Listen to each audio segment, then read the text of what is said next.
Montpellier. Coup d'envoi de ce deuxième et dernier barrage donné par les Castrés. Premier ballon récupéré par Nagoussa dans les 22 mètres de Montpellier.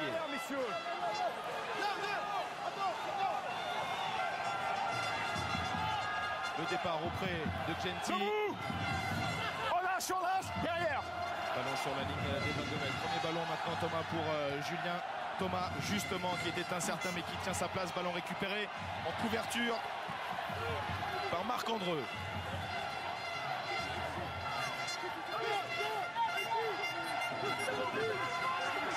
C'est bon, 4, stop. Alors, ça restructure du côté des Castres. C'est une marque de fabrique du club, hein, voilà. Les avants, on est obligé du côté montpelliérain d'écrouler cette avancée. Pénalité pour les Castrés.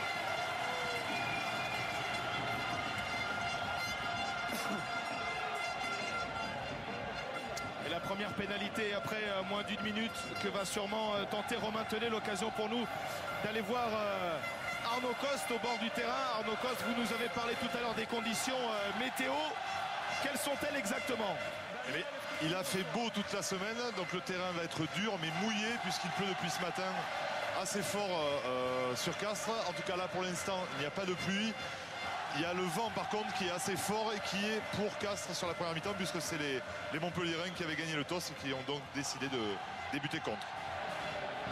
Première pénalité, première tentative pour Romain Tellet. 319 points cette saison. Deuxième réalisateur du top 14 juste derrière Jonathan Wisniewski. 83% de réussite. Incroyable de régularité. Et on a l'impression que Hakim, tu me reçois. même après 10 ans de national, il ne cesse de progresser, il ne cesse de passer des caps. Ouais, bon, ça, j'ai compris. Il faut surtout ne pas faire de faute face à lui. Capable de transformer n'importe quel coin du terrain. Des points pour son équipe.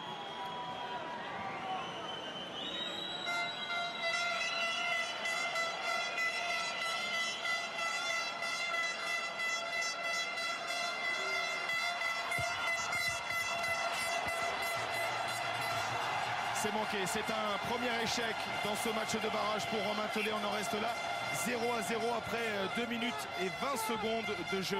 On a revu la faute de Fabien Roff, le talonneur. Ouais, intentionnel, il y avait déjà un joueur qui était au contact. Il ne pouvait pas se permettre d'écrouler cette avancée castraise, logiquement sanctionnée par M. Massiello. Les Montpelliérains qui ont pris la 6e place de la saison régulière du top 14, Castres la 3e. Les deux équipes qui se connaissent bien, vous avez vu lors de l'avant-match les intentions de chaque côté, notamment lors du match retour. C'est parti sur un même rythme avec le renversement de Tiusward. Romain Tellet, Cameron McIntyre va décaler. Tekori, il a de l'espace. Josepha Tekori, le Samoan qui avance, qui est plaqué, ballon libéré. La défense de Montpellier va peut-être récupérer ce ballon. Un taclage à retardement sur McIntyre.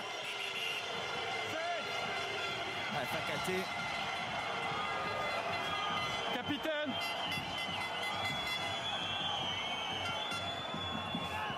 Le joueur a passé son ballon. Il n'attend pas et on vient le prendre. Après, passe. Plaquage dangereux. Oui, on parlait tout à l'heure de Trinduc, mais si on doit parler de McIntyre, c'est lui qui est le garant un petit peu du jeu castré. C'est énormément amélioré dans l'alternance, jeu au pied, jeu à la main. Et on va surveiller son duel aujourd'hui avec François Trinduc. Alors que là, il est lourdement séché par Fakaté sur ce coup d'épaule, qui est donc sanctionné. Et une première incursion pour les Castrés sur la ligne des 22 mètres de l'équipe de Montpellier. Arnaud Coste vous a parlé de la puissance, de la vitesse de l'équipe castraise. Il y a aussi cette conquête, vous avez vu les statistiques. C'est un très bon alignement qui vient de récupérer ce ballon. On va pouvoir jouer portée peut-être avec Tekori qui s'est engouffré. Tekori à l'intérieur, Capo Ortega, le premier essai pour dire ah oui. Et c'est Castré. 4 minutes de jeu ici au stade Pierre-Antoine. Et sur ce premier lancement de jeu, on va faire appel à la vidéo. Thomas, mais il semblerait que les Castrés aient marqué le premier essai. Alors, quelle question vas-tu poser? Essai ou pas essai? Essai ou pas essai? Je pense que ça ne il n'y a pas de contestation possible. Néanmoins, soyons vigilants, nous avons vu hier. Est-ce qu'il a marqué? Il pose bien ce ballon sans aucun souci. Très bel essai de la part des avants castrés, même si c'est parti sur une touche qui n'était pas forcément conventionnelle. Le ballon a rebondi. Et qui a fait la différence? Tekori, qui a d'abord percé le rideau, puis transmis ce ballon. Oui. Merci. 5-0 en faveur de Castres. Deuxième essai cette saison pour Ibrahim Diarra. C'est vrai que c'est une touche qui n'est pas conventionnelle. Voilà, le ballon rebondit et la Tekori va se saisir du ballon, partir sur le petit côté et surtout il va avoir la capacité de transmettre ce ballon à Capo Ortega qui va très bien jouer pour donner à Diarra et obtenir ce premier essai. Merci. Et aussi les avants castrés, s'ils ne sont pas forts que dans le combat, ils sont capables aussi de passer des ballons. C'est peut-être le travail avec Laurent Travers. En tout cas, une nouvelle corde à leur arc qui leur a permis de marquer ces points. Romain Tellet qui a manqué sa première tentative, qui a beaucoup travaillé à l'époque où Richard Dourte était aussi du côté de Castres. Richard Dourte qui était un excellent buteur castré. On salue du reste. Allez, c'est parti pour la transformation de Romain Tellet. 2 points de plus, 7-0 pour Castres sous les yeux de Pierre-Yves Revol, le président de la Ligue à droite, et Pierre Fabre, le papa, l'homme fort de cette équipe du Castres Olympique. Ouais, sans lui, le Castres Olympique n'existerait pas. Enfin, existerait, mais peut-être pas de cette façon. En tout cas, très bon début de match de la part des Castrés.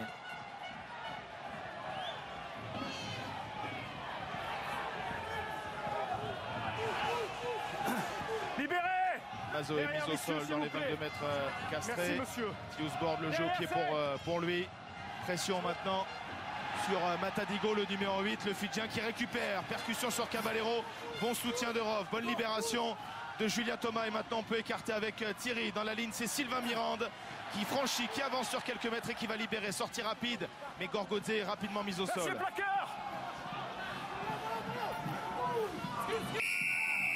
Pénalité en faveur de Montpellier. Voilà, le plaqueur qui n'a pas relâché son étreinte sur le joueur qui avait le ballon. On l'a vu hier sur les phases de ruck, il y a eu beaucoup de ballons perdus de la part des Biarros. Les Clermontois avaient fait de gros efforts. Et là, sur ces ballons rapides du côté castré, on essaye de ralentir les balles, même si là, c'est vrai, le joueur qui est intervenu ne faisait pas partie du plaquage, donc il a été sanctionné. Ça paraît pas très logique. En tout cas, M. Massiello l'a sermonné. Martin Bustos Moyano se prépare. 247 points à son actif cette saison, 40 mètres. Dans une ambiance de phase finale.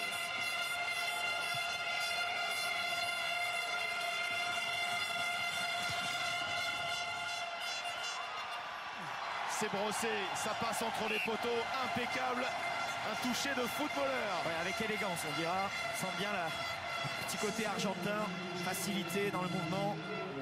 L'élégance, mais surtout l'efficacité demandée par les entraîneurs montpelliérains, Éric Béchu et Fabien Galtier. Didier Besse également. Réduction du score de Montpellier qui est mené 7-3.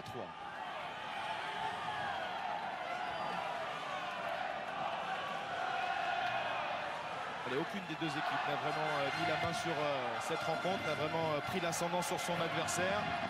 Récupération sur ce renvoi de la part du Sud-Africain Riku Sangue qui va avancer. Et le ballon qui a giclé, Capo Ortega, position de hors-jeu. Voilà, il n'avait pas fait. C'est bon. 4. Vous êtes hors-jeu, vous faites action de jeu.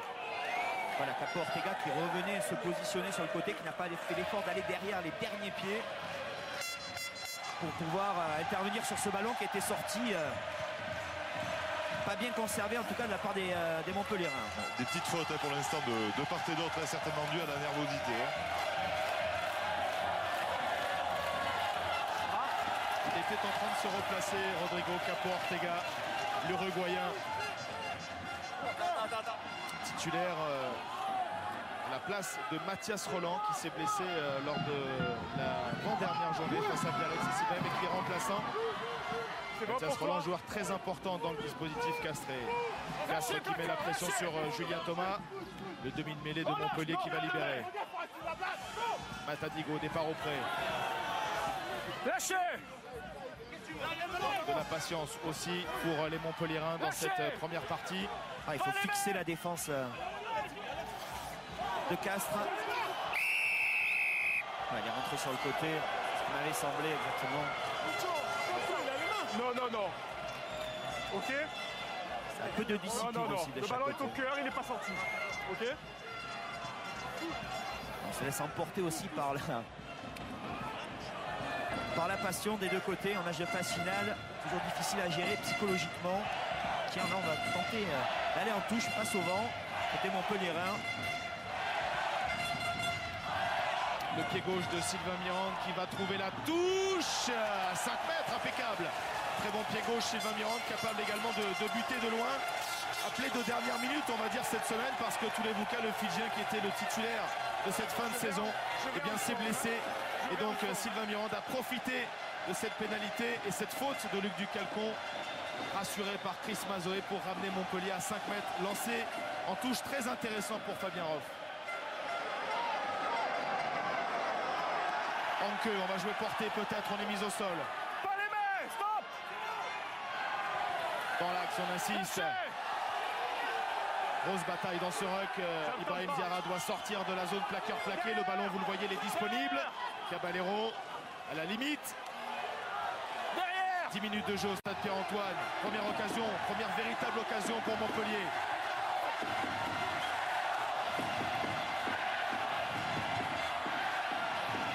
Ils essayent de se reconstituer, mais ils sont repoussés par la défense castraise.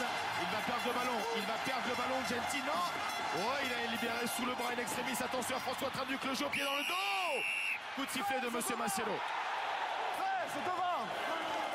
Voilà, il a considéré que Mirande était parti devant François Trinduc au moment où il a tapé son coup de pied, donc en position de hors-jeu. En tout cas, les Castrés qui sur cette touche avaient bien enlevé les soutiens, qui n'avaient pas permis au Moll Montpelliérain de pouvoir avancer. Et Castres se sort bien de cette situation difficile.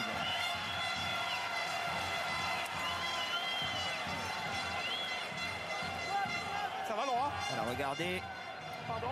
là, ça se joue au millimètre près. Il est un petit peu devant. François Trinduc qui a temporisé son coup de pied pour aller au plus près de la défense, trouver un intervalle Rentrez, s'il vous plaît. pour taper ce ballon. Ouais, déjà beaucoup de fautes concédées de chaque côté. Il va falloir rectifier le tir. Prise de Capo Ortega en premier sauteur. On essaye de jouer debout, on essaie de décaler avec Mazoé qui est mis au sol. Au grattage, c'est Ouedraogo qui va permettre à Montpellier de récupérer ce ballon.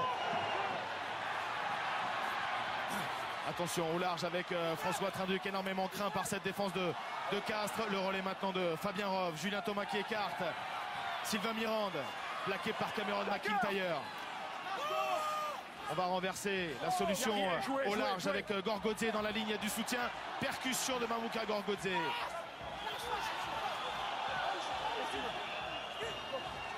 Derrière, messieurs, derrière. Matadigo, peut-être un départ au près, c'est fait. Derrière. On va insister une nouvelle fois avec Fabien Lâchez Roff. plaqueur. Ballon libéré avec Gentil. Sortez plaqueur. Attention à ne pas faire le pas de trop. Laisser l'initiative également à Julien Thomas. Pour l'instant, ça progresse sur la largeur. On se décale. Lâchez. Un très bon travail des avants de Montpellier. Mais là, ils vont au sol, ils se laissent emporter. Fakaté qui aurait dû rester sur ses appuis. Alors certes, en ce moment, c'est moins sanctionné qu'en début de saison. Mais là, délibérément, il est allé au sol pour protéger son ballon, protéger le ballon qui avait été amené par son coéquipier. Oui. C'est pas du goût d'Éric Béchu, hein, a priori. Attention, attention parce qu'ils l'ont joué vite. Cette pénalité avec le coup de pied long transversal pour Marc Andreu. Monsieur Massiello a laissé jouer cette action alors qu'il y avait un joueur au soin. C'est parti très vite avec maintenant le relais de Cameron McIntyre. Je pense que c'est travaillé, ce genre de choses. Il faut semblant blesser un joueur. Lâchez. Attention, et On les met. moins soutenu. Et on a vu la roublardise hier de Brock James avec Clermont qui en a profité pour marquer un essai en solo. Là, ils partent de beaucoup plus loin, les Castrés, avec le relais. La passe en cloche de Caballero. Réussite avec la récupération de Johan Audrin. Ce qui paraît étonnant, c'est que M. Massiello avait arrêté le temps. Parce qu'il n'aurait pas pu jouer ce ballon normalement. Il faudra revoir ça. Attention, McIntyre, il a vu l'espace. Il a été mis au sol par le plaquage de Fabien Roff. Oliver, sortez plaqueur. En avant. En avant. Et si Arnaud Coste ne me contredit pas, il me semble que c'est la première mêlée de ce match de barrage après 14 minutes. Je ne vous contredis pas. Parce que vous êtes le mieux placé, Arnaud. Ben, regardez, toujours autour des numéros 10, les animateurs, McIntyre C'est pour toi, Laura, ce côté. et Trenduc. Voilà, j'ai l'impression qu'il arrête le temps. Demande aux soignants d'arriver. C'est confirmé Oui. par notre réalisateur et nos équipes techniques autour de Samy Chatti. C'est vrai qu'il avait arrêté Sortez le les temps. épaules, on se met droit. En tous les cas, première mêlée à suivre dans ce match de barrage entre Castres et Montpellier. Introduction Julien Thomas pour Montpellier. Touché. Stop. Bras cassé contre les Montpelliérains. C'est un coup franc. Ouais, les commandements étaient très espacés. Tout le monde avait envie de faire cette première mêlée. Même Arnaud Coste. Et surtout Chris Mazoé qui a demandé une nouvelle mêlée. Introduction pour Castres. Un lancement de jeu que vont amorcer Thius Bord, Mazoé, Cameron McIntyre. Ils auraient pu prendre aussi l'option Chandel dans les 22 avec le vent sur des ballons qui sont plus difficiles à capter. Touché. Stop. Entrez. Levez la main. Attention, la 89 peut-être. Mazoé, Thius Bord, le jeu au pied dans le dos. Contré par Fernandez, à la lutte Fernandez. L'Argentin qui pousse au pied, pression sur Sébastien Thius Bord à l'entrée des 22 mètres de Castres. Pression de Ouedraogo et des Montpelliérains. Derrière. Ils ont perdu quasiment 60 mètres sur cette action, les Castrés, mais ils vont s'en sortir. C'est un peu marseillais quand même. En tout cas, il y a le pilier gauche de Montpellier sur la mêlée qui avait la main au sol. Ça a été noté par Laurent Travers. Une mêlée assez équilibrée quand même, cette première mêlée. Là, les Castrés sont sous pression à nouveau. Levez la main. Il faut se réorganiser maintenant, conserver ce ballon. On a vu que sur les phases de ruck, le Montpelliérain était menaçant. Lâchez les mains. Thius Bord va prendre le jeu au pied à son compte, va peut-être retrouver la touche. Non, récupération Bustos Moyano, on va relancer avec le troisième rideau et Matadigo. Oh, le crochet de Matadigo, le soutien, il a du soutien. Ballon bien relevé pour Julien Thomas, le relais maintenant avec le soutien de Benjamin Thierry. Et Matadigo qui est positionné en fond de terrain directement. La ballon perdu, attention. Attention parce qu'il n'y a plus de couverture, on va devoir se replacer. Perte de balle de part et d'autre, Romain Tollet qui récupère. Le 2 contre 1 et le coup de sifflet de Monsieur Massiello. Il y a un joueur de Montpellier au sol sur le choc.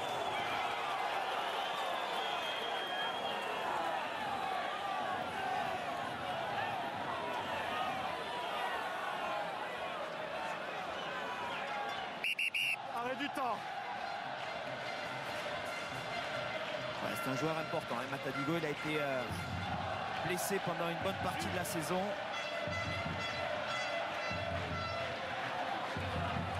Il a l'air d'être un petit peu sonné sur le contact. Regardez, voilà, il est positionné en fond de terrain pour relancer les ballons. Il est puissant, mais il a des appuis. Et là, au contact, il arrive à transmettre ce ballon. Ça va être sûrement sur le... Pardon. Je sais que c'est vous. Merci. Sur le ruck à nouveau. Et là, voilà, on voit... Il me semble que c'est Nagoussa, excusez-moi, on s'est trompé. Nagoussa, ça se ressemble un petit peu. La flèche fidjienne de Montpellier, Au plus du temps. Vous décalez s'il vous plaît. Timothy qui a mis du Nagoussa. temps à revenir de vacances. Oui, mais qui est bien revenu avec 10 essais inscrits cette saison dans le top 14. À la poursuite de Julien Malzieu qui a marqué son essai hier face à Biarritz. Allez, mêlée, introduction Julien Thomas. Flexion. Touché. Stop. Entrez.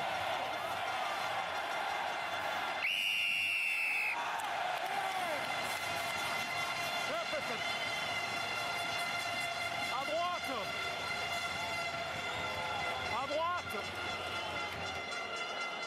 Voilà, on reproche à Tigalo de s'être dérobé un petit peu, d'avoir tourné son épaule. On a vu Fabien Galtier dans les vestiaires de Montpellier juste lors de l'avant-match grâce à nos paluches gratter quelques petites notes très précieuses. On a vu que Laurent Travers n'était pas en reste puisque lui il prend des notes pendant la partie. Sûrement dans ce secteur de la mêlée qu'ils ont énormément travaillé cette semaine et qui leur permet de revenir à hauteur des 22 mètres de Montpellier. Ouais, regardez, voilà les deux joueurs face à face qui rentrent dans la mêlée au lieu de pousser droit, ce qui est demandé. Alors peut-être la faute est un petit peu des deux côtés, un petit peu sévère quand même pour le Montpellierin. Thomas Sanchou debout, enfin en tous les cas, pardon, assis sur le haut de la cahute. L'ancien Albigeois qui savoure sûrement la victoire d'Albi dans la demi-finale d'accession après prolongation aux dépens de Mont-de-Marsan, 21-16. Vous saurez tout à la mi-temps en compagnie de François Trio, Fabien Pelouse, évidemment Darren Tulette.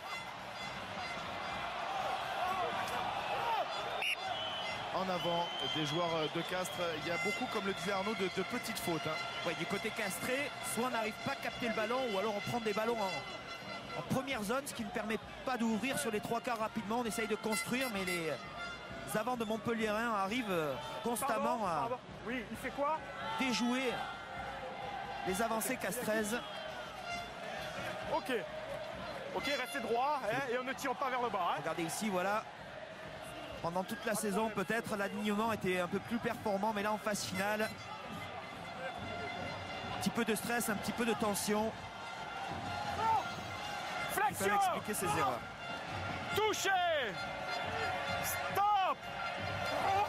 Eh messieurs, je crois qu'on ne s'est pas compris là. On ne s'est pas compris là. Il y a un stop.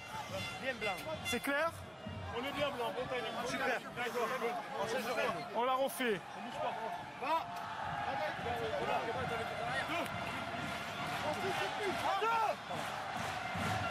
Flexion. Touché. Stop. Entrée. Attention, peut-être le côté fermé avec le départ de Thierry. Non, c'est grand côté que ça va se jouer avec Trinduc, avec Mirande dans la ligne plaquée par Serema Yabaye. On libère, on libère.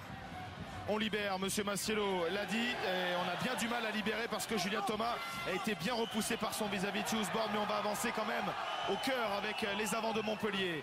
On va écarter maintenant Julien Thomas, le jeu au pied, le premier jeu au pied dans cette partie de François Trinduc, directement dans les bras de Romain Tellet. Il y a l'épave là. Il ne cherche pas la touche dans le terrain. Ok. Ce qui peut être dangereux face à Montpellier. Sortez. Chandelle de François Trinduc, Mamouka Gorgodze, le géant face à Romain Tellet. Romain Tellet impeccable dans les airs. Comme d'habitude, c'est vrai qu'il n'est pas très grand, mais il arrive à capter ses ballons. Il a toujours un très bon timing. Ouais, renvoyé, Bonello par Mamouka Gorgodze. Et du coup, pénalité en faveur de Montpellier. Bel effort défensif de Gorgodze. Bel effort défensif, il a plaqué Tellet. Et là, on reproche à nouveau, enfin, cette fois-ci, pardon, au joueur castré d'être venu protéger ce ballon sans être sur ses appuis, comme on l'a fait tout à l'heure pour le Montpellierin. Pénalité qui coûte cher en tout cas. Oui. Regardez ici, on revoit le ralenti. Merci. Repoussé par Gorgodze, la puissance du troisième ligne. Montpellierin qui était au plaquage tout d'abord, vous allez voir.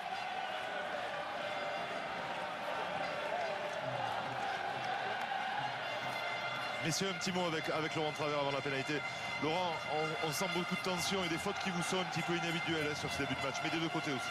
Oui, tout à fait. On se met trop facilement à la faute, ce qui leur permet de venir occuper le terrain. Et dès qu'on a le ballon, on est un peu fébrile et on tombe très vite, on le rend trop facilement à l'adversaire. Donc il va falloir qu'on revienne un peu plus de lucidité et de revenir aux bases. Merci Laurent. Cette fois, c'était toujours aussi élégant, mais moins efficace. Il a manqué la cible, Bustos Moyano. Ouais, il a trop tourné ses épaules, trop pivoté autour du ballon. Alors qu'on voit ici, voilà l'attaque montpelliéraine, l'attaque qui a marqué tant d'essais à l'extérieur cette saison et qui est menaçante de n'importe quel endroit du terrain. Cameron McIntyre absent. de la 20e à la 25e journée, touché au pied. Encore en délicatesse avec ce pied, il a subi quelques petits soins lors de l'avant-match, notamment une infiltration. Ça tient pour le moment pour McIntyre, ça tient également pour les Montpelliérains qui sont dans la partie pour le premier match de phase finale dans le top 14 de leur histoire. Ils sont au contact 7-3, ils sont ambitieux à l'image de ce ballon qui pourrait ensuite s'ouvrir sur la droite avec quelques espaces si Fakaté pouvait libérer, si Trinduc ensuite pouvait orchestrer un lancement de jeu. Mais là aussi, une petite faute qui vient faire grincer la machine. Ouais, le terrain glissant et le ballon, il ne pleut pas, hein, le ballon est glissant, donc certainement qu'il doit occasionner ces petites fautes. En tout cas, juste une petite remarque sur les deux défenses. On voit la défense castreuse qui a tendance à contrôler, c'est-à-dire à ne pas trop monter, pour peut-être ne pas subir les passages à vide des Montpelliérains. Et au contraire, une défense montpelliéraine qui a tendance à monter très vite et très haut. Ouais, de l'autre côté, une attaque montpelliéraine qui, elle, essaye de rentrer avec ses centres, n'envoie pas le ballon à l'aile et puis après revient avec ses avants en permanence pour refixer des défenseurs. Mais là on se laisse emporter des en avant, des erreurs. Qui coûte cher. Et la mêlée de Montpellier, elle commence à coûter cher parce qu'il y a encore la main au sol de Figalo, le pilier gauche argentin. Du coup, pénalité en faveur de Castres. Oui, Castres dominateur sur le jeu d'avant pour l'instant. En conquête, en tout cas.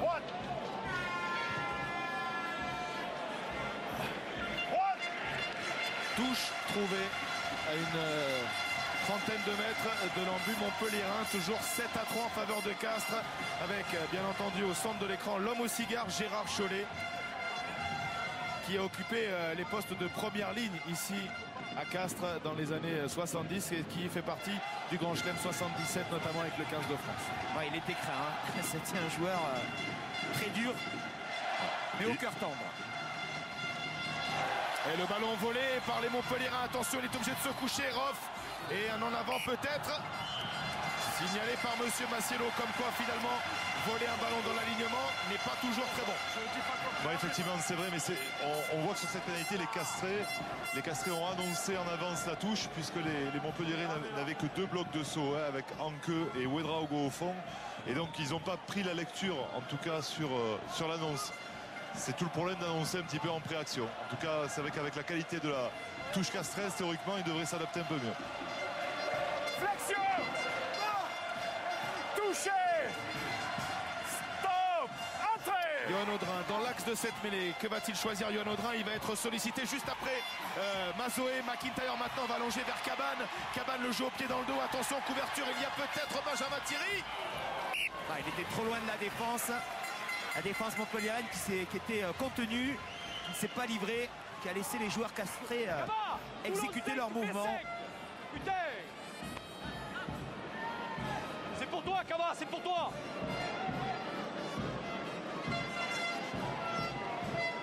Laurent Travers qui a annoncé c'est pour toi, Cava.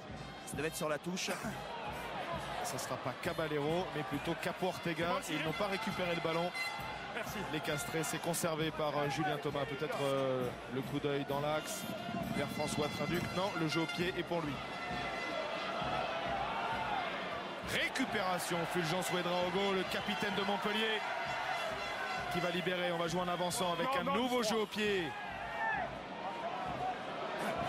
Aucune incidence. Ligne.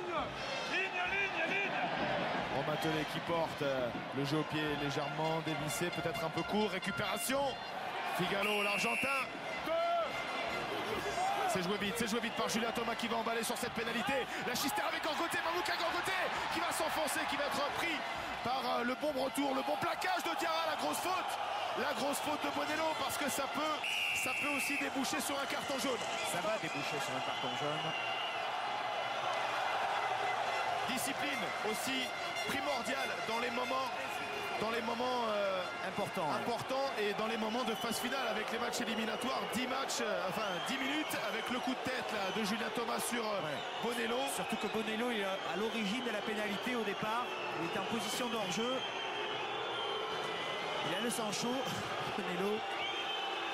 En tout cas là il a commis une faute importante qui va priver son équipe qui va obliger son équipe à jouer à 14. Regardez, Gorgodze qui a avancé. Et là, il va se jeter dans les pieds pour gagner ce ballon.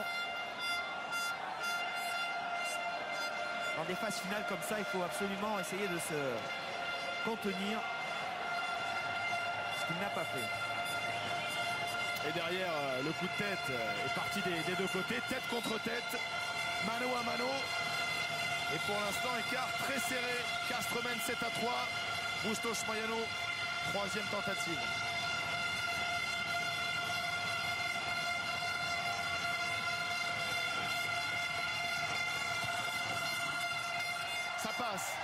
Ça passe et Montpellier revient à un point. Montpellier n'est plus mené que 7-6. Martin Bustos Moyano, l'héritier de Federico Toresini, l'Argentin ninja qui est là au plus proche de son ancienne équipe, lui qui a pris sa retraite la saison dernière. Fabien Galtier se rafraîchit, sûrement la bouche un peu sèche parce que c'est un match pour l'instant très serré au couteau. Didier Besse est aux côtés d'Arnaud Coste. Oui, Didier, début de match est tendu, contre le vent, des petites fautes, mais malgré tout vous êtes au contact au score. Oui, je pense que c'est important de rester collé au score. On a loupé juste un coup de pied avant de pénalité. Là, c'était important par rapport juste à ce petit temps de domination de pouvoir scorer rapidement. Bon, j'espère qu'il va falloir essayer, si on peut, de passer devant le plus rapidement possible. Ça serait bien pour les faire douter, quoi. Des difficultés en conquête, un poste que tu connais bien, notamment en mêlée. Qu'est-ce qui se passe? Ben, je pense qu'en fait, il y a les commandements qui sont calés sur une équipe plutôt que sur une autre. Et nous, on ne s'est pas adapté suffisamment. Je pense qu'il faut qu'on le règle par rapport à la distance. C'est ce que je viens de leur demander. On va voir si ça marche. Merci Didier. Et dans le même temps, Arnaud, il y a la sortie de Yannick Caballero, l'entrée de Benjamin Kaiser pour disputer cette mêlée dans la règle, à savoir avec des joueurs qui maîtrisent le poste, le rôle de première ligne. C'est le cas de Benjamin Kaiser. Ouais, Kaiser qui était un espoir français au poste de talonneur, venu du Stade Français. Avancez encore, s'il vous plaît. Vous êtes trop Et qui loin. rejoindra Clermont la saison prochaine. Flexion. Touché. Stop. Entrée.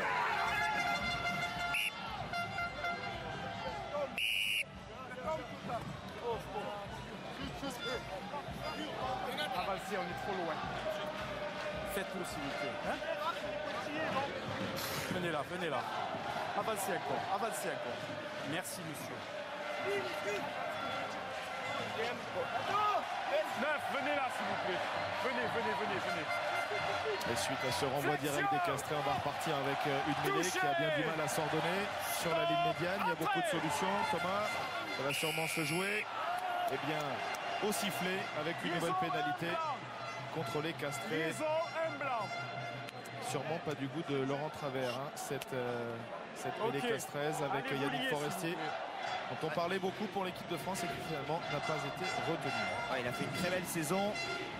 Quand on connaît aussi la qualité de la mêlée de Montpellier, résister à 7 n'est pas chose facile.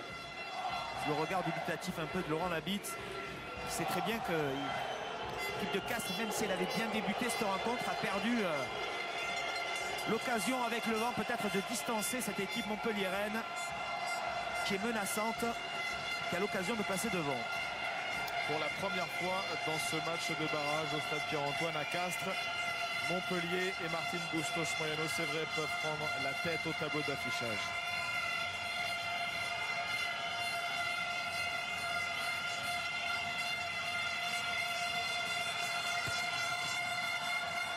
Ah, il est tombé. Le poteau peut-être, non, c'est passé. 3 points de plus pour Montpellier qui mène à Castres 9-7. Ah, ce qui est marrant, c'est que son pied s'est dérobé, mais il a réussi à garder la puissance dans son coup de pied. On va voir ici. Ah, toujours difficile à arbitrer quand même ce genre de situation. Ils ne flottent pas, les Montpelliérains, dans ce costume de barragiste. Oui, cette pénalité qui est partie tout à l'heure d'un coup de renvoi direct. Donc, suite au carton jaune, une erreur directe qui a coûté cher au Castré. Ballon perdu par les Montpelliérains. La relance peut-être avec Tiusbord. Siré Mayabaye. Du rythme. Il faut mettre du rythme avec Cameron McIntyre plaqué dans les 22 mètres de Montpellier. On joue même sens avec la croisée entre Cabane et Audrin. Audrin qui avance. Ballon libéré pour Tiusbord qui va allonger vers Siré Mayabaye en position d'ouvreur. Luc Ducalcon échappe à un plaquage. A oublié le ballon en route. C'est récupéré avec de la réussite. Cameron McIntyre. Attention le crochet du Néo-Zélandais qui s'arrache. Réponse immédiate des Castrés. Tiusbord qui impulse du jeu avec Benjamin Kaiser. Enfin, Castres va pouvoir mettre son jeu en place peut-être avec Tiusbord. Et McIntyre au sol. McIntyre au sol, touché. Ça semble compliqué. Il semble sonner le Néo-Zélandais, mais on va repartir sûrement auprès avec les avants Castrés. Maintenant, il va falloir garder ce ballon, se restructurer pour gagner les derniers centimètres nécessaires pour marquer cet essai. C'est là que ça va jouer avec la puissance de Rodrigo Capo Ortega. Pris. Ballon conservé, on insiste. Épreuve de force pour les Montpelliérains. On va essayer peut-être de rejouer debout avec Mazoé et de jouer un ballon porté, ce sera difficile. Regardez les défenseurs montpelliérains dans les starting blocks. À 14, Castres est tout près d'inscrire un deuxième essai.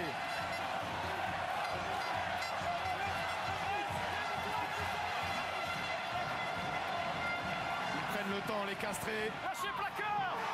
Et c'est récupéré. Ah, le bras tendu de Monsieur Massiello. Avantage en cours pour le Castres Olympique qui repart avec Técoré. Ballon échappé. Monsieur Massiello va donner une pénalité en faveur de Castres. La main à la poche également. Monsieur Massiello. Carton jaune pour Juan Figalo, le pilier argentin de Montpellier. Ouais, il se fait respecter, Monsieur Massiello. Fait très bien. À la moindre faute dans des... soit une faute stupide comme tout à l'heure ou une faute près de la ligne d'un but. Donc qui empêche l'équipe attaquante de pouvoir continuer à dynamiser. Il sanctionne. Il a raison. Il est là par deux fois. McIntyre par ses crochets dévastateurs qui attaque la défense adverse. On le voit là, il est sonné au contact. Il réussit à transmettre ce ballon. L'impulsion est venue des trois quarts. Les joueurs de première ligne qui sont, Il y a réflexion sur le banc montpelliérain pour le remplacement, puisqu'il faut faire entrer un pilier en tout cas obligatoirement. Oui, on voit le Castres Olympique qui a réussi à passer énormément de temps dans les... plus de temps en tout cas que les Montpelliérains dans les 22 mètres adverses pour leur mettre la pression, mais qui n'a pas su capitaliser là-dessus. Arrêtez le chrono s'il vous plaît, j'ai annoncé tard, arrêtez. J'attends. Et bien sur cette pénalité, ils vont choisir la mêlée. Les Castrés, l'entrée en jeu avec la sortie du numéro 7, Namouka Gorgodze, qui va être remplacé par Pello. Allez-y. Lélé Mafelaga, pardon, et non pas Pello. Je me suis un petit peu trompé dans nos fiches. C'est Lélé Mafelaga, Nahama qui va sortir pour disputer cette mêlée à 5 mètres. Sortez les sèches, monsieur, voilà. Et elle est importante cette mêlée. Les deux équipes sont à 14. Les mots de Fulgence Ouedraogo à l'encontre de Lélé Mafelaga. Parce que cette mêlée, elle vaut très cher en fin de première période. Flexion. Touché. Stop. Entrée. Oui. Ok. Les commandements qui perturbent un peu les deux équipes. Ils sont très longs. On est obligé de rester phase statique pendant un long moment. Oui, attendez. On a une très mauvaise communication. Pardon? Le 5? T'es sûr là? Il y a une erreur de communication a priori. C'est pas Gorgodze qui allait sortir, c'est Anke à la demande de Fabien Galtier. Fakaté, pardon, autant pour moi. Ce qui semble bizarre, c'est qu'il va modifier son 5 de devant. Reprise du temps. Allez vous lier tous les deux, ok? tracteur Fakaté Flexion. qui va sortir. Touché. Stop. Entrée.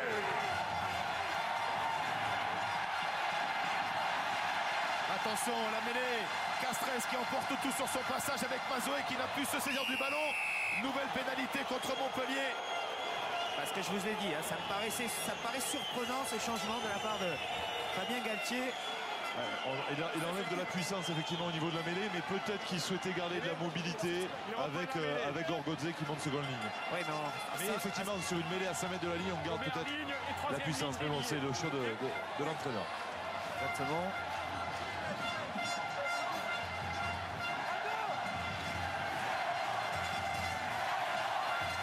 Moins de 3 minutes à jouer encore dans ce premier acte. Castres est mené 9-7. Et Castres campe à 5 mètres de la ligne avec une nouvelle mêlée. L'effort de la première ligne castraise. Et cette mêlée est conduite par Chris Mazoé. Tius Bordella, peut-être le départ de Mazoé, le All Black dans le côté fermé. Peut-être pas le meilleur côté. Point de fixation en tous les cas autour de Mazoé. Ah, il a voulu surprendre tout le monde. Et des Montpelliérains étaient présents.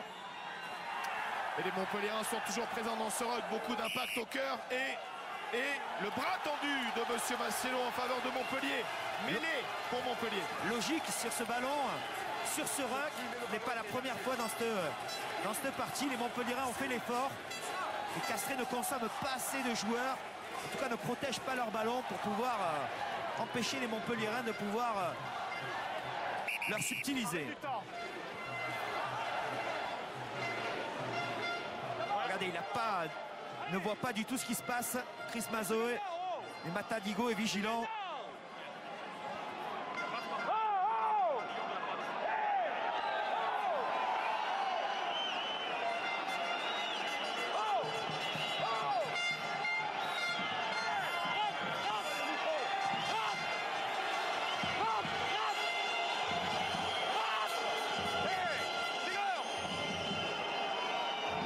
Oui, pas content Laurent Travers parce que c'est l'heure. Et c'est l'heure de quoi? C'est l'heure du retour de Mathieu Bonello. Et Laurent Travers, lui, il interpelle les arbitres assistants, l'arbitre de touche. Parce qu'il aimerait bien disputer cette phase de jeu à 15. Et c'est fait. Et c'est fait finalement. Ah oui, il faut le temps. Il faut le temps, mais comme dirait quelqu'un qu'on apprécie beaucoup, ça prend tournure. Ça prend tournure avec le retour de Bonello et de Caballero. Donc Castres est à 15. Castres est à 15 et surtout Castres est à 8 pour pousser cette mêlée. Il veut marquer absolument des points, repasser devant avant la mi-temps. Flexion. Touché. Stop. Entrée.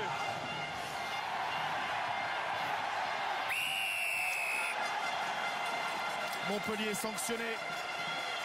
Luc Ducalcon, le soutien de Cameron McIntyre.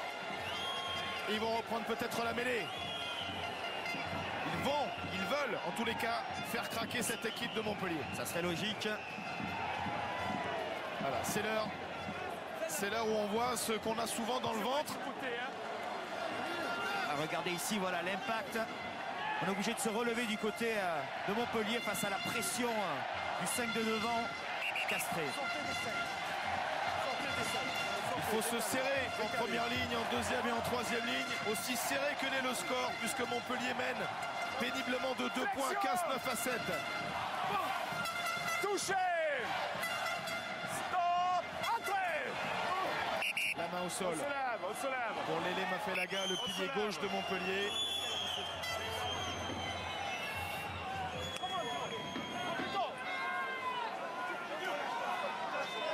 Et derrière, en bas, immédiatement.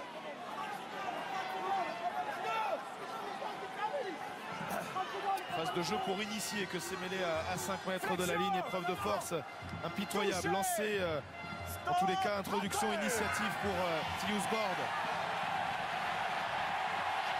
Ah là, je pense que Le départ de Mazoé au près en puissance. Mazoé aidé par McIntyre et cette pénalité.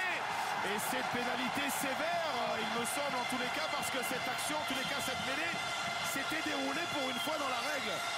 Et il y a un accrochage, il y a un début d'altercation, à 5 mètres. On est venu un petit peu s'expliquer. En tous les cas, monsieur Massiello. Oui, mais après, le 8, la masse au visage de notre lèvre. Pas de ça. Ok, pas de problème. La mêlée, volontairement écoulée encore une fois. Ouais, il avait signifié d'entrée, il avait levé le bras, attendu le départ de Mazoe. Il accuse le pilier Leile Malafaga d'avoir intentionnellement écroulé cette mêlée. Oui, mais qui s'est joué dans la règle avec l'avantage, il n'avait pas tendu son bras. En tous les cas, eh bien, il y a eu le départ de Mazoe. C'est vrai que les mêlées ont été répétées et monsieur Massiello a pris sa décision. Et cette pénalité, 12-9 en faveur des Castrés. On devrait en rester là au terme de ces 40 premières minutes. 12-9, transformation face au poteau de Romain Tellet qui devrait donner 2 points de plus. En tous les cas, c'est sur cette dernière action qu'on va sûrement siffler la mi-temps. C'est parti. 14-9 en faveur de Castres au terme de la première période face à Montpellier.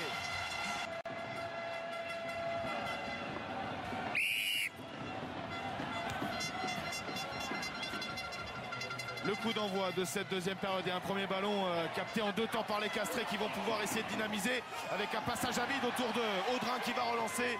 Monsieur Massiello, les joueurs, on va écarter maintenant, on va essayer de dynamiser immédiatement avec Baye dans la ligne. Cabane. Tellet intercalé. Andre pris. Patrouille de fixation, hein. On a donné ce ballon Lâchez au pauvre Marc-Andreu qui a hérité de 2 ou 3 défenseurs face à lui. s'il vous plaît. Ils sont toujours à 14 des Montpelliérains au moment où McIntyre monte cette chandelle. Impeccable Benjamin Thierry, cueilli à la retombée par Bonello. Le ballon écarté maintenant avec Matadigo dans la ligne, le numéro 8, les appuis du Fidjien, soutenu par Fabien Roff. Non, non, non, non. Lélé Mofelaga qui ramasse, qui allonge la passe avec Gorgodze, la longue vissée vers Benjamin Thierry. Benjamin Thierry qui navigue dans la ligne, qui est plaqué. Lâchez. Plaqueur. Gorgodze au près, il a retourné à l'impact Andreu. Gorgodze va libérer Julien Thomas de la profondeur avec Trinduc à hauteur. Fabien Roff était attendu.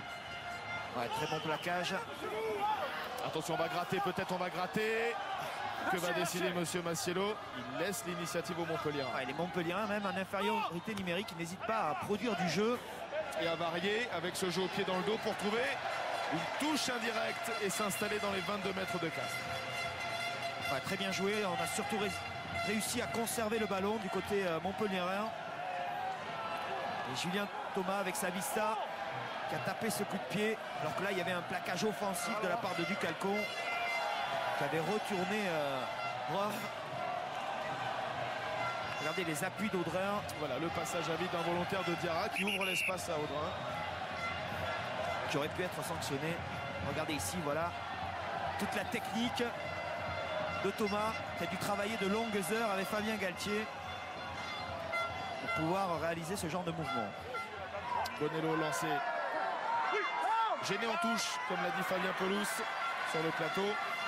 Eh bien les Castrés vont se saisir de ce ballon, mais illégalement. Ah, il considère qu'il y a un soutien qui s'est mis devant le preneur de balle. On appelait ça un double vitrage. Partenaire devant. Voilà, un double vitrage, exactement. Ce qui va donner l'occasion à Fulgence Ouedraogo d'indiquer les poteaux et à Martin Bustos Moyano de tenter cette pénalité. Prise de balle à 2 mains, il y a une protection devant. Non, c'est pas le porteur du ballon qui est au contact. Il a une protection devant. Regardez, donc il reproche en fait à Forestier ou Diarra d'avoir été devant les pieds du preneur de balle. Donc d'avoir empêché le défenseur de pouvoir atteindre le porteur de balle.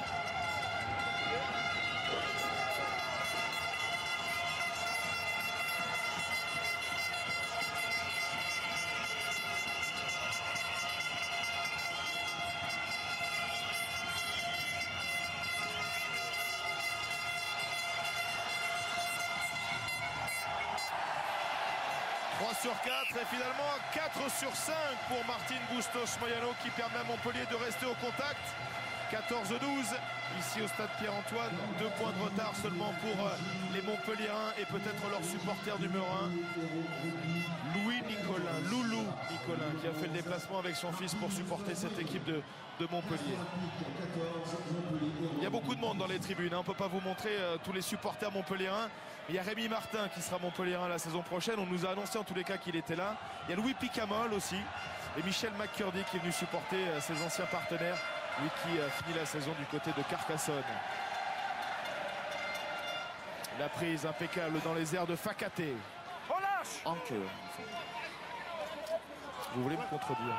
Ouais, mais je sais pas si- Attention, on l'a peu vu dans ce registre-là. François Trinduc sur les appuis. Il a réussi à trouver du soutien au large avec Benjamin Thierry qui va s'arracher. La percussion terrible à l'épaule sur Sébastien Thiusbord. Montpellier qui avance, Montpellier qui libère. Capo-Ortega peut-être à la limite, non. Julien Thomas chassé, Ouedraogo au soutien. Il n'y a pas d'avantage. Ouais, Thierry qui semble un petit peu sonné suite au contact avec Thiusbord. En tout cas, Montpellier qui a décidé d'attaquer, d'emballer un petit peu ce match, de mener un petit peu le rythme de cette partie, ce qu'ils avaient fait face à Toulon. Ils avaient marqué 3 essais dans un match absolument splendide. Qui sort? Regardez ici, voilà, la faute de Capo-Ortega, la discipline, trop de pénalités de chaque côté. Et retour de Figalo et Fakaté. Voilà. Côté, Montpellier. Voilà. Association de malfaiteurs. Arnaud Cos confirme les propos de Thomas Cassayette. Je m'étais donc trompé. Fakaté retrouve la pelouse. Voilà pourquoi vous êtes les consultants, messieurs, sur Canal et pour les 5 prochaines années. Avec le nouvel appel d'offres remporté, parce qu'on a besoin de vous. Sinon, sans vous, on est peu de choses. Vous m'accordez trop d'importance. Reprise du temps. Écarté, ouvrez. Merci. Quand on est avec 2 castrés pour commenter Castres-Montpellier, un barrage, on fait attention quand même. Attention, c'est ce qu'ont fait les Montpelliérains sur ce fond de touche négocié avec un peu de réussite. Et le départ maintenant de Mamouka Gorgodze. Libéré. Julien Thomas, Fabien Roff en percussion. Lâchez, derrière. On veut des sorties rapides. Julien Thomas chassé par Caballero, a échappé au plaquage. À l'entrée des 22 mètres de Castres, ce ballon porté maintenant par Gorgodze. Il est au cœur. En avant de Montpellier. Pardon. Un avant volontaire du blanc. Pénalité, voilà, parfait. L'arbitrage à 3. Monsieur Massello rappelé à l'ordre par son arbitre assistant. Et voilà comment on passe d'un en avant et d'une mêlée peut-être pour Castres et une pénalité pour Montpellier. Oui, et puis 3e pénalité des Castrés en 2e mi-temps. On est parti sur un rythme soutenu. Et face à Montpellier, ça peut coûter cher. Montpellier qui a investi le camp castré. Il a une faute de Bonello, Et il est nouvelle faute. Et il est possible qu'il y ait changement de talonneur dans peu de temps. Et Bonello peut-être en train de passer à côté de ce match de barrage. Il y aura un coaching déstabilisé peut-être aussi par son carton jaune. Et des fautes répétées, de la nervosité pour Mathieu Bonello. Et une nouvelle pénalité pour Martin Bustos Moyano.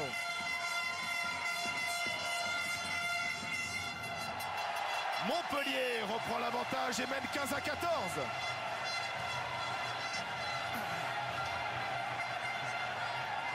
Ouais, Montpellier qui construit un petit peu la 2e mi-temps.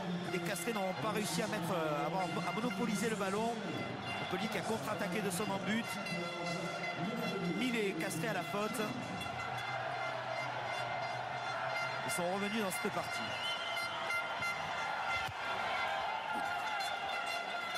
Le renvoi très haut dans le ciel, capté par Riku Sanke. Lâchez.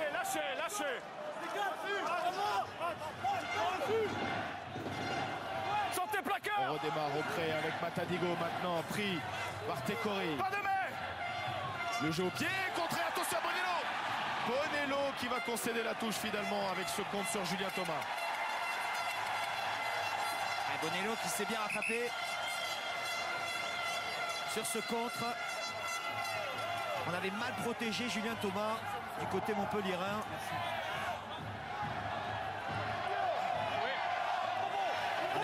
Les Castrés qui repartent dans les 22 Montpellier. Lancé à venir pour Fabien Roff. Ouais, et en dehors des 22, c'est ce qu'il demande. Ça veut dire qu'on ne pourra pas taper directement en touche. Le premier dans l'alignement, c'est Julien Thomas, mais celui qui est sollicité, eh bien c'est Anke à nouveau. Sans complexe, cette équipe de Montpellier qui a réalisé une saison incroyable, présente 24 fois sur les 26 journées de la phase régulière dans les 6 premiers, Voilà, mais qui est sanctionné sur cette action. ouais, un coup d'épaule, pas forcément nécessaire de Gentil. Sous les yeux de Louis Picamol, l'ancien Montpellierin. Le 4e des fameux 4 fantastiques avec Ouedraogo, Trinduc et Julien Thomas.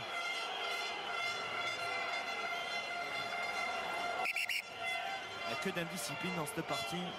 Ce niveau de la compétition, c'est quand même surprenant. Julien,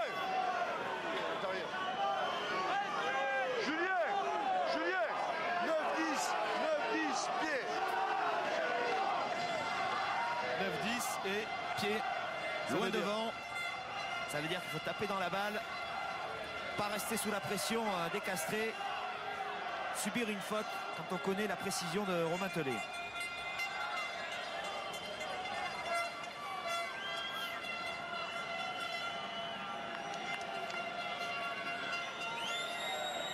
Formé à Bergerac. Romain Tellet qui a fait un passage éclair il y a plus de 10 ans à Périgueux. On lui a demandé de jouer numéro 9. Ça ne s'était pas forcément très bien passé. Alors il était retourné à Bergerac avant de retenter sa chance à Castres. Et vous voyez le travail, vous voyez le résultat. Buteur exceptionnel, Romain Tellet qui peut redonner 3 points de plus à son équipe. Mais lui aussi est dans un jour peut-être sans beaucoup de pression sur les hommes de Laurent Travers, qui viennent de manquer l'occasion de repasser devant et qui sont toujours menés 14 à 15 sur leur pelouse. Arrête du temps. Changement Ok. de classe olympique. La sortie numéro 2, Mathieu Bonnet. On fait du temps. Merci. Et le changement que vous annonciez est en train de s'effectuer, Arnaud. Effectivement, Mathieu Bonello qui laisse sa place à Benjamin Kaiser. Effectivement, il y a certainement dû, parce que après la dernière faute de Mathieu Bonello, j'ai vu Laurent Travers préparer les changements. Ok, on libère, sortez plaqueur. Sébastien Thiusgord dans le côté fermé, s'engage, tente une passe acrobatique. Pourquoi ne conserve-t-il pas? C'est ce que semble dire Laurent Travers, parce que là on tente le diable. Ouais, il a tenté cette passe en passant sous le joueur montpelliérain, ce qui n'était pas forcément facile. Il a été contré. 5. Il n'arrive pas à créer des phases de jeu du côté de Castres. Regardez le ballon. Regardez le ballon. Allez, on part. Allez.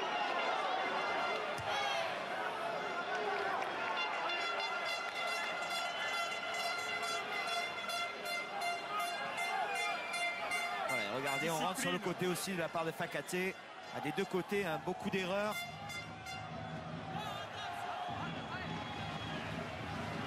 On n'arrive pas à mettre en place toutes les phases de jeu qui ont été répétées tout au long de la saison. Ils ont travaillé aussi les portées, les ballons portés. Cette semaine, ils ont essayé de déstabiliser lors de grosses séances d'opposition. Et trouver la solution, finalement la solution elle a été vite mise au sol puisque Ducalcon était cloué par un bon plaquage de Ouedraogo. Derrière on peut enchaîner avec Baye. Thiusgord, Cabane, au large peut-être avec Romain Tellet intercalé. Il a trouvé le soutien de Audrin. Défense très agressive, il y a 3-4 Montpelliérains sur Johan Audrin qui va libérer. Le ballon est sorti, Romain Tellet peut l'éjecter. Baye. Et le Fidjien reprend l'axe, il a été pris, avantage. Plaqué haut. Attention, Fakaté, il faut maîtriser Fakaté avec Tekori, parce que là les hommes du Pacifique sont en train de dégoupiller. Il y a Diarra aussi dans le coup. Et oui. 15-14, un point seulement d'écart, une place en demi-finale. Fakaté, Tekori, ça peut faire un beau feu d'artifice. Arrêtez. Attention, on va écouter Monsieur Massiello qui va sûrement nous expliquer tout ça avec ses arbitres. Diarra doit aussi Restez là. se calmer. attends. C'est Monsieur Massiello qui va faire le point sur la situation. Fakaté, maillot déchiré en tout cas. Voilà, Monsieur Massiello tranquillement avec Laurent Cardona, l'arbitre assistant. Alors moi je vois plaquage haut du 5 jaune, du 5 bleu. J'ai anticipé sur la couleur. On voit exactement. Ok. Parce que le 5 jaune, il y en a pas. C'était hier. Hein. C'était hier. Ouais. C'était Jamie Connor ou Thibaut Privas. Mais non. Oui, ou alors le 5 bleu va prendre un jaune. Ça aussi, ça peut fonctionner. Oui. En tous les cas, attention, Monsieur Massiello avec Fulgence Ouedraogo et Fakaté. 2 fautes grossières de jeu, plaquage dangereux au coup. Vous aviez raison, encore une fois. Ce n'est pas Tekori, mais c'est Fakaté. Sanctionné, ce qui peut coûter très cher à cette équipe de Montpellier. Que de pénalités de chaque côté. Fakaté qui venait juste de subir, d'être sanctionné sur une faute sur le jeu au sol. Qui là, sur ce plaquage haut, vient de subir un carton jaune.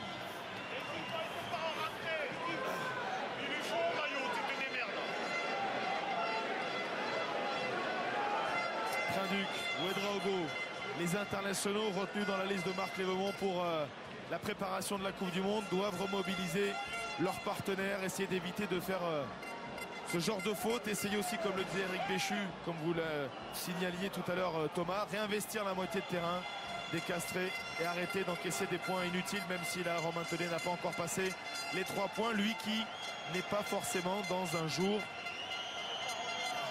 sans faute.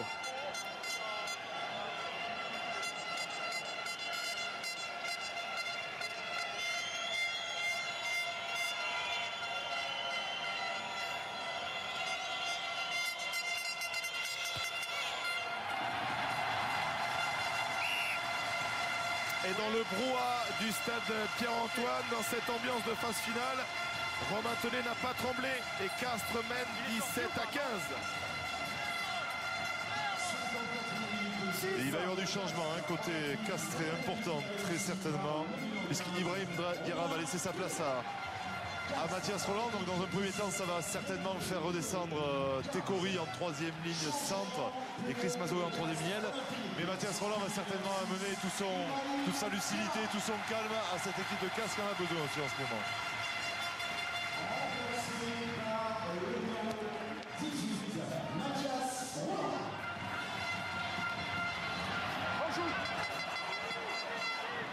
On a récupéré ce ballon d'entrée sur ce renvoi du côté montpellierin.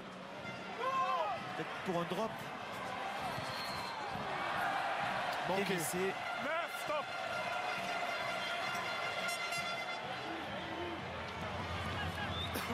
Ouais, en tout cas, cette équipe de Montpellier qui sera menaçante jusqu'au bout pour les Castrés. Montpellier à 14, on va voir aussi l'importance de ce carton jaune dans cette partie. Les Montpelliérains qui ont eh bien, cette saison pris 13 cartons à l'extérieur, loin de leur base. Et quand on connaît déjà la difficulté de s'imposer à l'extérieur, si en plus vous mettez des bâtons dans les roues avec des cartons jaunes, ça devient plus vite compliqué. Avec Andreu qui se rappelle qu'il a été footballeur et qui en 2 dribblings a réussi à récupérer ce ballon. Et Castres se réveille dans l'axe, le côté fermé, Mazoé en avant. Le contre maintenant avec le dégagement de Trinduc, l'accrochage. Trinduc, Tiusbord. Mazoé qui était arrivé très rapidement. Tiusbord qui n'a pas eu le temps de lui transmettre ce ballon dans le bon tempo. Ça aurait pu faire mal à Montpellier. Quelle belle action de la part d'Andreu. Tranquillement, regardez, il va contrôler ce ballon, l'amener là où il veut. Comme il a un centre de gravité assez bas, il va pouvoir récupérer ce ballon sans aucun souci. Et surtout le transmettre par la suite. Messieurs, Allez-y Arnaud. un petit mot avec Eric Béchu. Eric, on a l'impression que sur la deuxième mi-temps, vous êtes revenu avec plus d'intention. Déjà, vous avez le vent avec vous, mais on a l'impression que vous voulez porter un peu plus ce ballon. Oui, non, on l'a porté en première mi-temps. Le problème, c'est que on fait des petites fautes qui nourrissent les Castrés. Encore une fois, comme au match retour. Là, on n'est pas en danger, on se fait contre un ballon. On fait un geste sur un ruck, là-bas, un plaquage haut. c'est dommage parce qu'en fois on remet la pression là-bas et voilà, sur les petites bêtises, on se remet la pression. Moi, je crois que voilà, c'est un match après. Voilà. Nervosité donc. Oui, c'est un match après. Nos jeunes joueurs n'ont pas trop l'habitude de ce genre de confrontation, donc voilà. Ça va être difficile jusqu'au bout, mais on est vivant à la 56e. Voilà, il faut être vivant et puis voilà, peut-être ça basculera en notre faveur. Merci Eric. Ils sont toujours vivants, ils sont toujours en course. C'est ça le mot juste pour les Montpelliérains, menés 17-15, mais qui sur cette mêlée ont subi. Et on profite aussi pour faire du coaching puisque Julien Thomas cède sa place à Benoît Payog.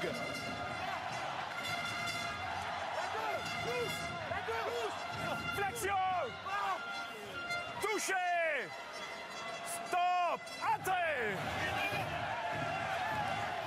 Board. Attention, regardez la combinaison avec finalement un retour intérieur de Tekori sur Mazoé en avant, dommage. Ça s'accroche. Hein. Ça s'accroche. Entre le 6 et le 8 en avant. Voilà, on était C'est fini là. un joueur supplémentaire sur cette mêlée. On n'a pas essayé de la pousser. Et de bien sortir ce ballon. Regardez Tekori voilà, qui va transmettre ce ballon un petit peu en avant à Chris Mazoé. Il n'avait pas assez avancé. Il n'était pas allé assez au contact face à Fulgence Ouedraogo. Il y a du coaching côté Montpellier. Il y a eu un Codolo qui rentre à la place de Fabien Roffès et il y a des petites altercations en première ligne, notamment entre Gentil et Forestier et Gorgodier est venu s'en mêler. De la maîtrise. Gorgodier, oui, très grand diplomate qui est venu un petit peu mettre de l'ordre sur cette action. Et du coup, voilà, les Montpelliérains qui sont en course, 2 points de retard, eh bien, ne doivent pas paniquer et tranquillement se réinstaller dans la moitié de terrain de Castres pour mettre leur jeu en place. Mais c'est vrai que ces deux équipes qui semblent écrasées par la pression. C'est vrai que Castres attendait ce grand rendez-vous, ce deuxième rendez-vous consécutif et finalement, c'est peut-être pour l'instant plus un handicap de jouer à Pierre-Antoine, de jouer cette équipe de Montpellier. On dira ça à la fin du match, mais en tout cas, regardez beaucoup de pénalités des deux côtés, 23 pénalités, alors que la moyenne en général c'est entre 10 et 15 pénalités au total lors d'un match de top 14, ce qui veut dire que les deux équipes sont très fébriles, commettent des fautes inhabituelles. Le jeu au pied dosé de Tranuc dans le dos de Marc-Andreu qui va pouvoir se dégager et trouver une petite touche à hauteur des 40 mètres. En tous les cas, c'est un match de phase finale très serré, conforme à ce qu'on pouvait attendre. Je vous rappelle, au match aller, lors de la 6e journée, Montpellier et Fakaté s'étaient imposés 23-12. Et lors du match retour, 20e journée, 43-29. Il est castré, est un de plus sur la touche, donc normalement c'est une pénalité. Oui, mais l'ont-ils vu? On l'a refait, s'il vous plaît. Les arbitres, non. On est en train de discuter là, on l'a refait, s'il vous plaît. Il est en train de sortir de la touche du Calcon. Ils sont encore un de plus, hein, les castrés. Ouais, mais là, ils étaient 3, ils étaient 4.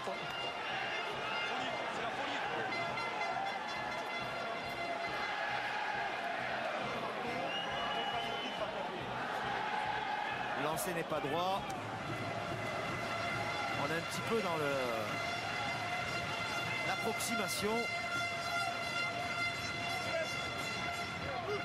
Flexion. Touché. Toujours à 14. Stop. Les Montpellier sur cette mêlée vont devoir occuper les espaces dans le côté fermé, notamment avec le départ de Tekori. Yosefa Tekori, il est puissant, il va vite. Le 2 contre 1 avec Tiusborg, bien repris. In extremis par Nagoussa. Andreu au relais. Coup de sifflet de Monsieur Massiello. Il est absolument incroyable. Et ce joueur Tekori, il va vite. Je crois qu'il a 22 ou 23 ans, de capacité athlétique hors norme. Compte tenu de son poids, il a une explosivité absolument remarquable. Regardez comme il arrive à s'extraire de cette mêlée. Là, il rafute. Et ses 3 quarts et son demi de mêlée ont du mal à le suivre. Et Nagoussa, surtout, effectue un très bon travail. Qualité gestuelle. Vraiment un joueur hors norme. Flexion. Qui a fait une très belle saison. Dans les 22 mètres de Montpellier. Flexion. Et c'est Nagoussa qui a pris le rôle de flanqueur sur le côté fermé avec son numéro 14. On va voir l'effort de la mêlée Castres. Monsieur Massiello siffle une pénalité, une nouvelle pénalité contre Montpellier. Alors comment vont-ils prendre les Castrés?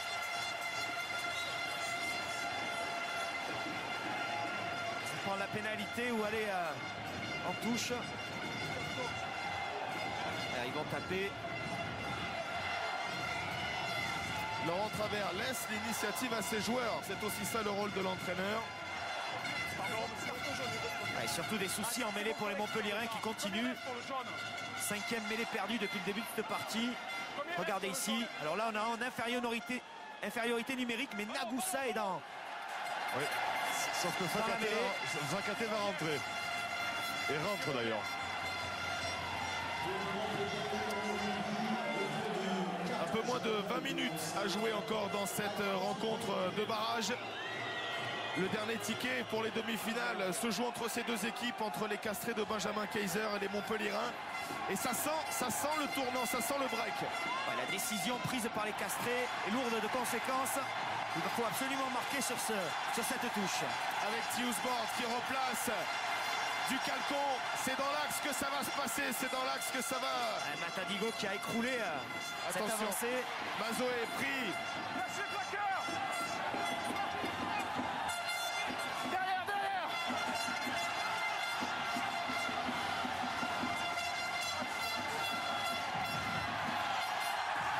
En force, l'équipe du Castres Olympique qui fait l'effort. Le ballon est disponible peut-être pour Tiusbord. Derrière. On s'est lié avant de partir à l'abordage. On a été stoppé sur la ligne quasiment. Lâchez, stop.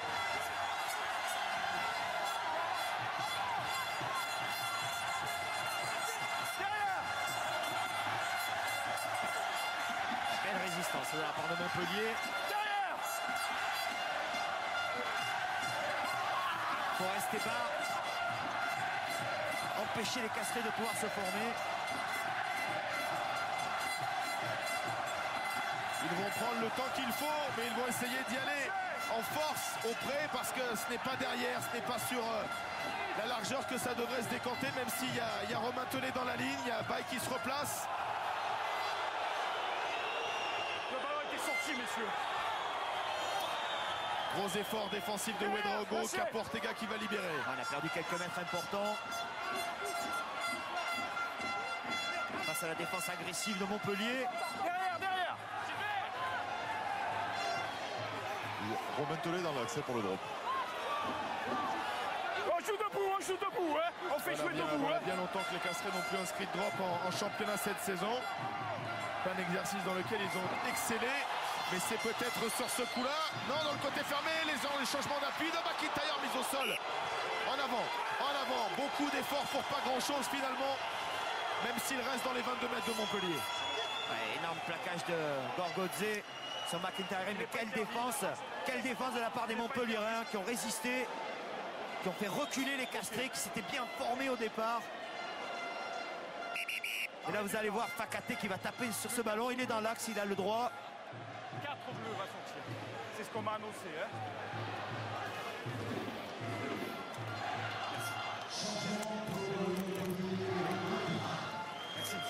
Avec l'entrée en jeu de Michael Demarco à la place de Récus Sanque au moment où l'un des hommes forts de cette équipe de Montpellier est touché à l'épaule, c'est Mamouka Gorgodze. D'accord. Ok.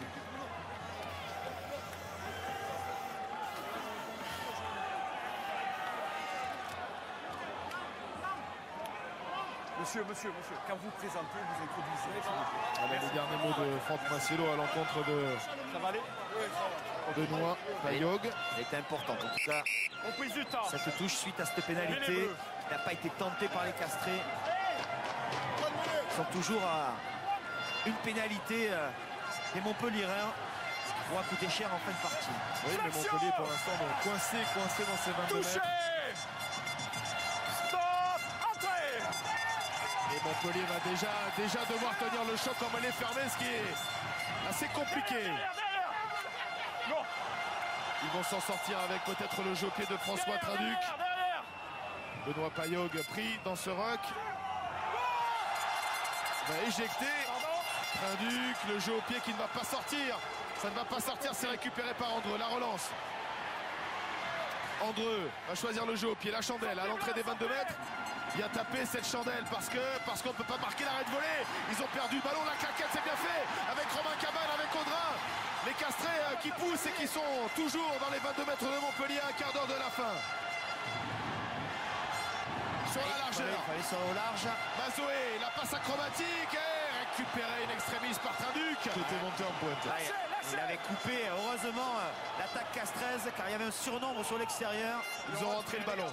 Ils ont rentré le ballon dans leur propre 22 mètres. Le jeu au pied ne peut être direct. Montpellier qui rend cette munition à Romain Tellet.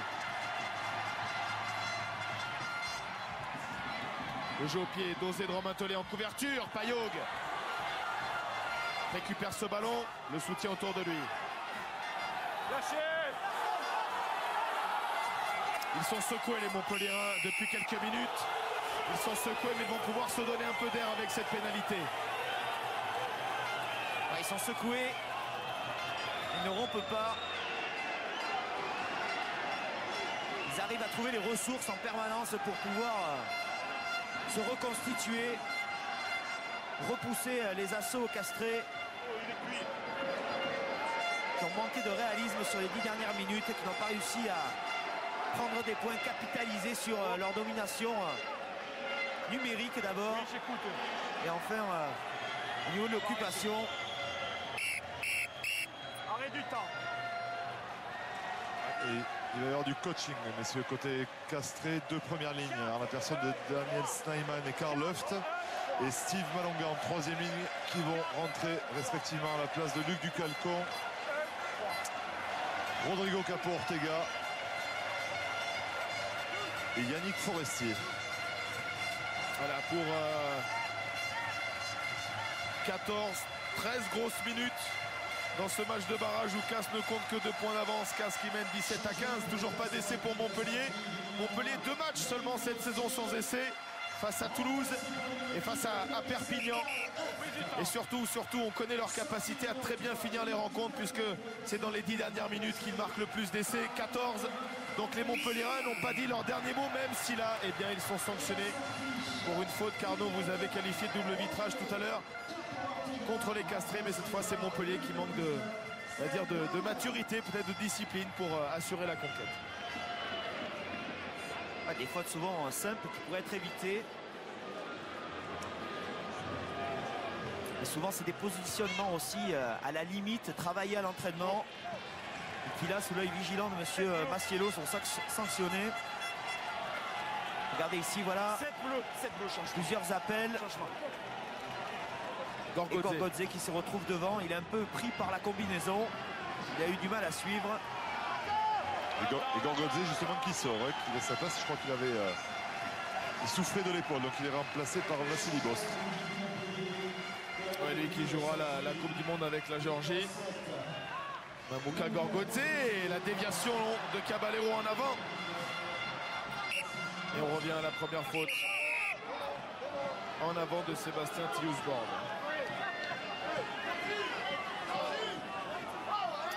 Et à 12 minutes de la fin du match, on va vous rappeler que vous pouvez donner une note à cette rencontre, www.noterugby.fr. Le verdict dans le jour de rugby juste après la rencontre avec François Trio. Ouais, même si Castres est dominateur en conquête, Castres fait énormément de fautes de mœurs, beaucoup d'en avant. Flexion!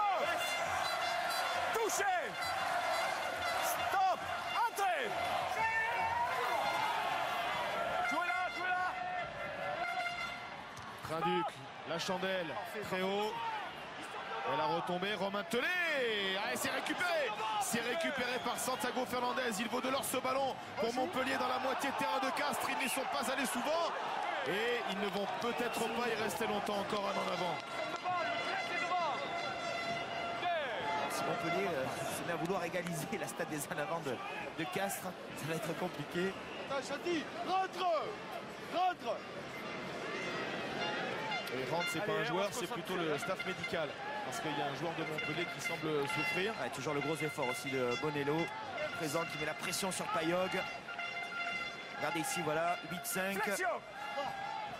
Touché. En plus des fautes de Stop. discipline. Entrée.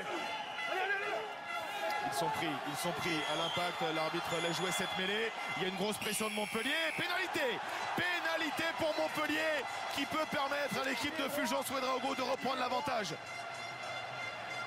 Ah, surprenant, hein. On dominait du côté castré. Là, on a changé les deux piliers.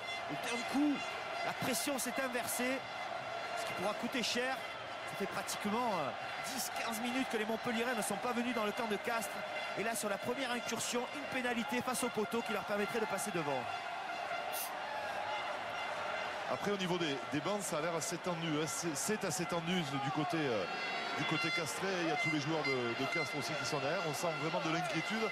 Alors que depuis 10 minutes, côté Montpelliérain, c'est un peu plus serein peut-être. Ils ont tellement résisté pendant 15 minutes. Ils n'ont pas encaissé de points. Que là, ils retrouvent peut-être cette confiance.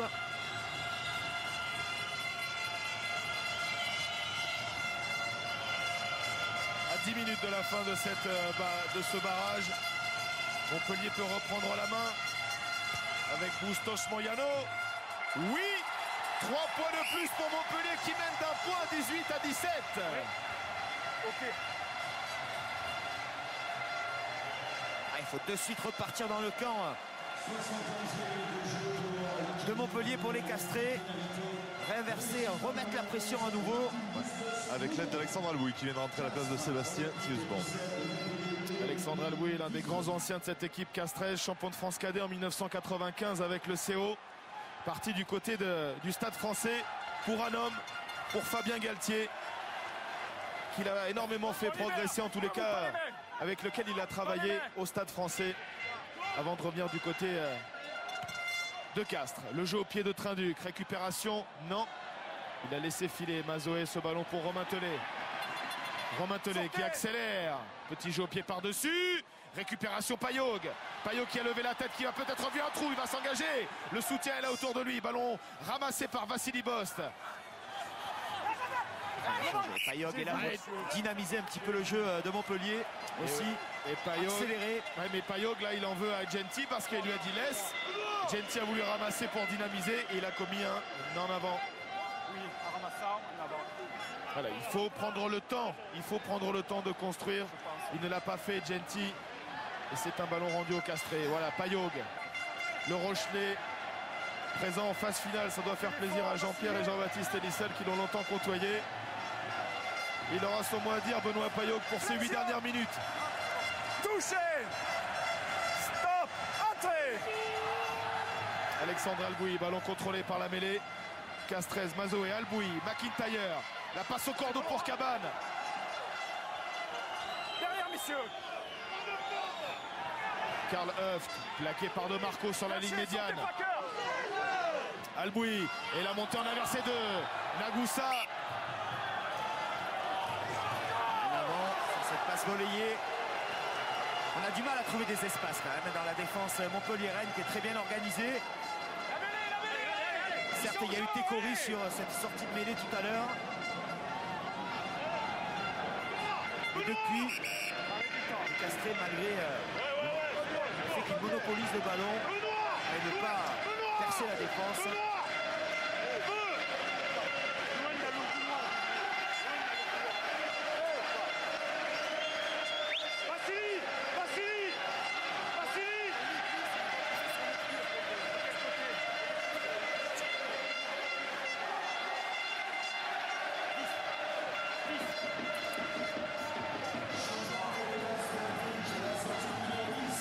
Voilà les mots entre Benoît Payog, entre François Trinduc, entre également Nagoussa. On prépare un lancement de jeu, on se parle. Le coup d'œil vers le tableau d'affichage pour Fulgence Ouedraogo. Mais d'abord, avant de penser au lancement, il y a la conquête. Il y a cette mêlée, introduction pour Montpellier. Et Pierre Bernard qui a fait sa rentrée à la place de McIntyre, numéro 10. Touché. Un nouvel ouvreur pour ces dernières minutes. Stop. Entrée. Ça s'écroule à droite. On se lève, messieurs. Le blanc. Allez, vous liez. Ok. Restez liés, on vous surveille. Hein.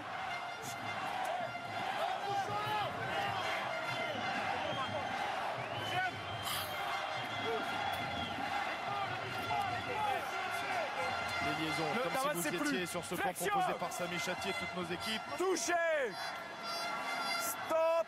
Entrée. Et la main au sol de Karl Huff, c'est talonné finalement. Le départ côté fermé avec Payot qui pousse au pied. C'est contré par Andreu qui concède la touche. De la réussite, il en faut. Il en faut également. Andreu accroché par De Marco. Rien de bien méchant. Et c'est Montpellier qui, sur ce coup-là, va s'en sortir avec de la réussite, même si Payot a été touché.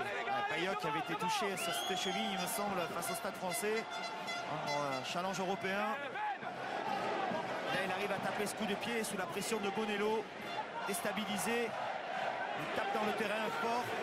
Il ne permet pas à Andreu de capter ce ballon. Oh, en contre, ils sont performants les Castrés en tous les cas. Le premier est bleu, mais les Voilà. plages. Quand on vous disait que c'était le meilleur alignement en contre, l'alignement du Castres Olympique est bien preuve en effet sur ce lancer de Codulo. Un point de retard pour Castres, mené sur sa pelouse par Montpellier. Montpellier, la surprise de cette saison, qui tient pour l'instant le dernier ticket pour les demi-finales. Flexion.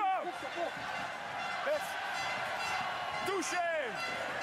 Stop. Entrée. L'effort de la mêlée montpelliéraine. Ouedraogo monté en pointe sur Pierre Bernard qui pousse au pied. La longue diagonale de Pierre Bernard. Nous sommes revenus dans les 22 mètres de Montpellier. Dégagement. Sortez bleu. Benjamin Thierry. Et on revient à hauteur de la ligne médiane. On va rentrer dans le money time, comme on l'appelle, avec un jeu d'occupation. Thomas. Ouais, il faut absolument aller chez l'adversaire, que ce soit d'un côté ou de l'autre, obtenir une pénalité. On a vu aujourd'hui que le jeu à la main était compliqué. Qui va avoir les ressources pour pouvoir aller accrocher ce billet en demi-finale? En tous les cas, on vous le dit, on n'est pas parti pour une prolongation. Un point seulement d'avance pour Montpellier. Je vous rappelle qu'Albi a battu après prolongation Mont-de-Marsan dans la demi-finale d'accession, et Albi qui poursuivra son rêve de revenir dans le top 14 de la saison prochaine. Attention avec le départ maintenant de Benjamin Kaiser. Ballon ramassé par Mazoé. Le All Black qui porte et qui va libérer. Tekori dans l'axe. Et De Marco essaye de contester. La transmission n'est pas bonne. Caban est pris.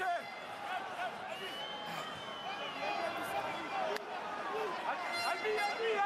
Derrière, messieurs. Et ce qui a été annoncé par Alexandre Albouy, c'est une combinaison qui s'appelle Albi. On ne l'invente pas. Avec un gros plaquage sur Karl Huff, on essaie de travailler debout. Voilà, on se reconstitue, on avance. Est-ce que les Montpelliérains les ont amenés au sol? Pénalité! C'est ce qu'ils cherchaient.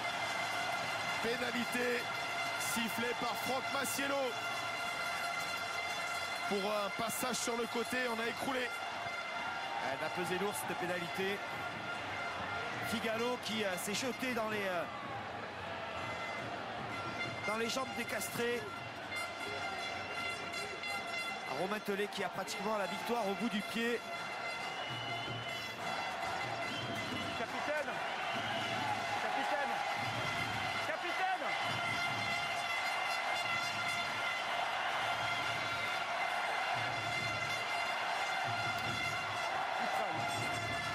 Ah, regardez-moi ça. L'avancée castresque qui s'est bien reconstituée. Ils le savent, les Castrés. Ils ont pu compter sur leur buteur pendant toute l'année.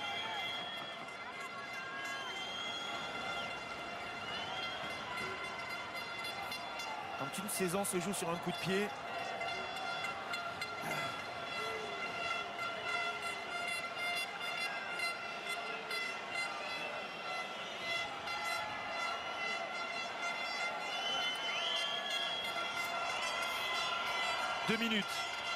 Deux minutes à jouer.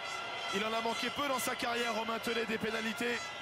Des pénalités importantes. Ce n'est pas forcément un jour à 100% ce soir, mais c'est un jour qui compte avec cette pénalité qui peut offrir 3 points de plus au Castres Olympique.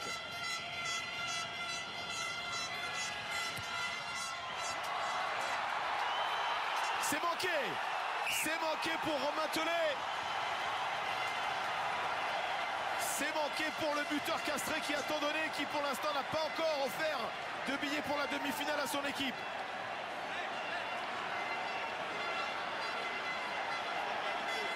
Derrière, messieurs. messieurs.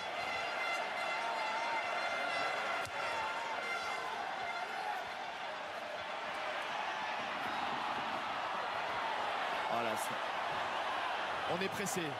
Thomas, on se presse. on se précipite. Il a tenté un drop de pratiquement 55 mètres avec un vent légèrement défavorable. Les précieuses secondes que vont essayer de conserver les joueurs de Montpellier.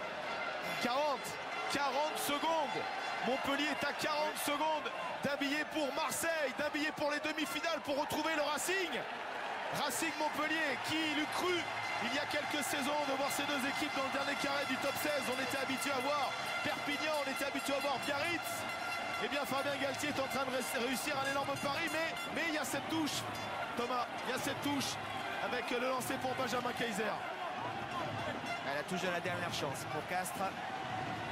Grâce au courage des Montpelliérains qui sont restés dans cette partie. Castres qui a passé pratiquement 5 minutes dans les 22 mètres adverses. Au suspense. Oh, le contre de Vassili Bost. Ballon récupéré par Ouedraogo. C'est le ballon de la dernière chance. Payog, le ballon dans les mains. La sirène en retentit à Pierre-Antoine. C'est terminé. C'est terminé, Montpellier. Montpellier s'offre une demi-finale avec cette victoire à 15, 18 à 17. Incroyable. Incroyable destin de ces Montpelliérains. Fakaté, Ouedraogo, Traduc qui ont été secoués, qui ont été ballottés. Et Fabien Galtier qui rejoint le dernier carré aux côtés de Guinoves, de Verne Cotter, de Pierre Berbizier.